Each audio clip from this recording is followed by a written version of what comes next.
Majka. U tmurnoj noći kiše i gromova, dok njeno zlato već tiho sniva, u mnogim sobama toplih domova, majka nježno svoje dijete cjeliva. Dok blago svjetlo ona sada gasi, i san dok joj već na oči pada, a i suza često njeno oko krasi, u tom malom biću njena je nada.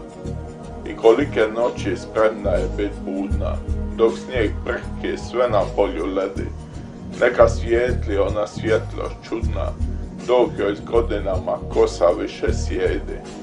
I onda samo jednog dana dođe i vidiš tvoja majka nije kao prije. Godine su prošle i vrijeme je da pođe, a ona veli ne boj se, ništa mi nije. Sada suza krasi i tvoje blage oči, jer majka je jedna i uvijek fali. Sjeti se samo neprospavanih noći, dok je bila mlada, a ti bio mali. Poneka slika i sjećanja žive, sad su poput kakva vrijedna blaga. Na svjetlo raja, a ne zemlje sive, kratko još i ja ću, majko draga.